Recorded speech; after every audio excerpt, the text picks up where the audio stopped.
Polyurethane, or PU or PUR, is a material that is found often in shoe soles nowadays, especially in sport shoes, comfort shoes, anything that has to be lightweight, because this material can be made at a very low density, because it is one of those expanded foamy materials that are very suitable for that. One other advantage of polyurethane in shoe production is that it can be injected directly onto the shoe.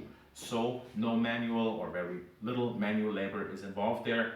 Maybe a bit of adhesion promoter on the midsole or on the bottom of the upper, but other than that, it's just foamed on and it's an automated process. Very easy, very nice for the shoe manufacturers, but the result is very often not so great for anybody who wants to modify or repair that shoe in question.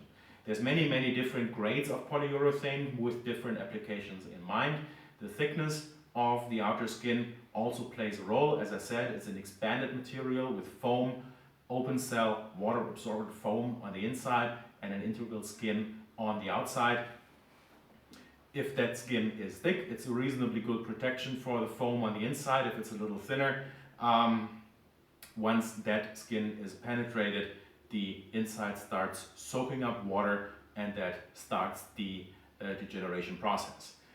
Polyurethane, at least most types, are not very resistant to hydrolysis, are not very resistant to UV, to sunlight, to heat, to all sorts of environmental influences, and that can, in extreme cases, even lead to a never used pair of shoes with a PU sole to break apart on the first use if they've been in storage for a couple of years. PU tends to become very brittle, very crumbly. That is also usually the issue if you're looking at repairing a pair of polyurethane shoes. Once you cut through the outer layer, you grind through the outer layer, you find foam inside, you find foam that is often already wet, already moist, because it has already absorbed water. The degradation process has already started. So first thing, if this material is still holding together, if it's not falling apart, it's not crumbling away, make sure that you have a good surface to work on. You don't have any crumbs, any parts that are already breaking apart. Those must be cut off. If the whole sole is falling apart already, that sole is no good anymore. So all you can do in that case is get all of that stuff off, rebuild the shoe, add a new midsole, add a new outsole, if the customer is willing to pay for that or the patient is willing to pay for that. In many cases they're not. But if the PU sole is still there and can still be salvaged, you still very often have the problem that the uppermost layer of polyurethane is not attached that well anymore to the layer below that and the layer below that and the layer below that. So what you do, if you just bond it, is basically at the first strain, you rip that PU layer off the layer below it and the bond just comes apart. Any Renia adhesive works on polyurethane, but you need to anchor it a little more deeply to avoid that effect. If you're working with Synthetic Total, which is possible in a repair, you can do that. Synthetic Total is also a polyurethane dissolved in certain solvents. So it can interact directly with this material here, reinforce it, stabilize it, and you get a very good bond that is really anchored well. Also, Synthetic Total penetrates very nicely due to its viscosity and its chemical composition. If you cannot use Synthetic Total, which is very often the case if we're talking about a buildup, you need to find another solution. Buildups, orthopedic buildups, are usually done using EVA, and Synthetic Total, like all PU-based adhesives, doesn't stick well to most types of EVA. Sometimes it does, sometimes it sticks to, sometimes it doesn't, but most of the cases it doesn't. So you need to use something else, like our Top Fit, like our Ortic, like our Col de Cologne. But how do you anchor that in the polyurethane? That is why we make our green primer for polyurethane, bottle or can with a little green label on there. That product goes directly onto the polyurethane foam, directly onto the foam. It penetrates, it goes in, and then immediately afterwards you put on the adhesive and work as normal. Works with any Renia adhesive. With Synthetic Total you don't need it, but it will interact very well with all the others. Why put it on immediately? First of all, it would react with moisture, with water. So sealing it in is actually a good idea.